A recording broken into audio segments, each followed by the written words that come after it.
اگر عورت خاوند سے ناراض ہو کر علیحدہ رات گزارے تو فرشتے اس پر لعنت کرتے رہتے ہیں۔ السلام علیکم دوستو، آج جو واقعہ پڑھا جائے گا عورت کے بارے میں ہے۔ عورتیں اس چیز سے بہت غافل ہیں۔ حضرت اسماء رضی اللہ تعالیٰ عنہا کا عورتوں کے اجر کے بارے میں سوال۔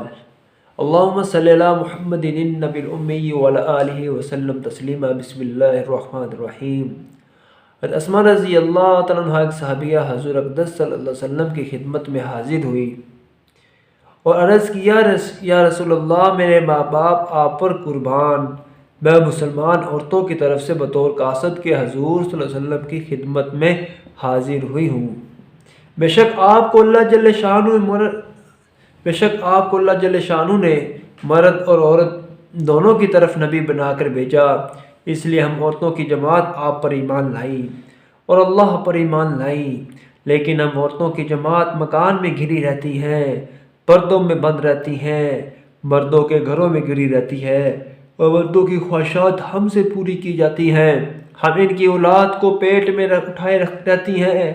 اور ان سب باتوں کے باوجود مرد بہت سے ثواب کے کاموں میں ہم سے بڑے رہتے ہیں، جمعے میں شریک ہوتے ہیں، جماعت کی نمازوں میں شریک ہوتے ہیں، بیماروں کی عیادت کرتے ہیں، جنازوں میں شرکت کرتے ہیں، حج پر حج کرتے رہتے ہیں، اور ان سب سے بڑھ کر جہاد کرتے رہتے ہیں، اور جب وہ حج کے لیے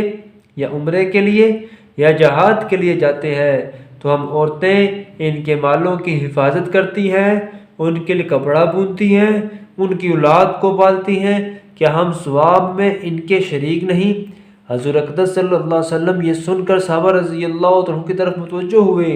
اور ارشاد فرمایا کہ تم نے دین کے بارے میں اس عورت سے بہتر سوال کرنے والی کوئی سنی؟ صحابہ رضی اللہ تعالیٰ عنہ نے عرض کیا، یا رسول اللہ، ہم کو خیال بھی نہ تھا کہ عورت بھی ایسا سوال کر سکتی ہے۔ اس کے بعد حضور اقدس صلی اللہ علیہ وسلم اسماء رضی اللہ تعالیٰ عنہ کی طرف متوجہ ہوئے اور ارشاد فرمایا کہ غور سے سن اور سمجھ، اور جن عورتوں نے تجھ کو بھیجا ہے ان کو بتا دے کہ عورت کا اپنے خاوند کے ساتھ اچھا برتاؤ کرنا اور اس کی خوشنودی کو ڈھونڈنا اور اس پر عمل کرنا ان سب چیزوں کے ثواب کے برابر ہے۔ اسماء رضی اللہ تعالیٰ عنہا یہ جواب سن کر نہایت خوش ہوتی ہوئی واپس ہوگی۔ عورتوں کا اپنے خاوند کے ساتھ اچھا برتاؤ کرنا اور ان کی اطاعت کرنا بہت ہی قیمتی چیز ہے، مگر عورتیں اس سے بہت ہی غافل ہیں۔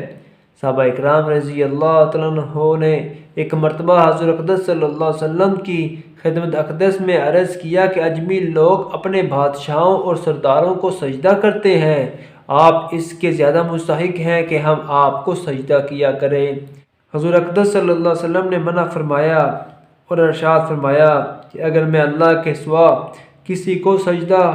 کا حکم کرتا تو عورتوں کو حکم کرتا کہ اپنے خاوند کو سجدہ کیا کریں۔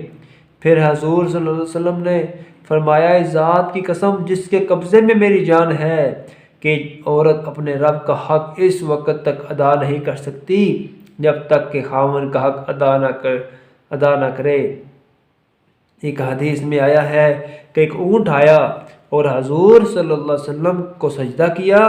صحابہ رضی اللہ تعالیٰ عنہ نے عرض کیا،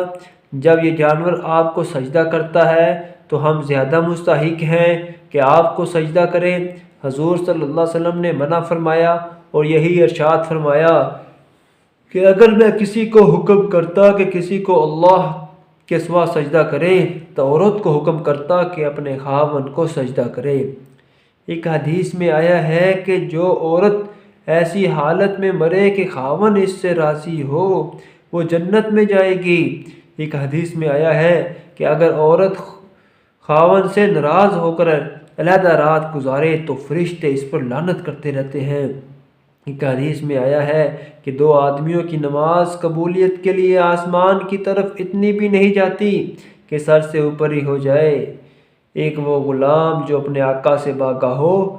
اور ایک وہ عورت جو خاوند کی نافرمانی کرتی ہو۔ اللہ تعالی ہم سب کو اس پر عمل کرنے کی توفیق عطا فرمائے۔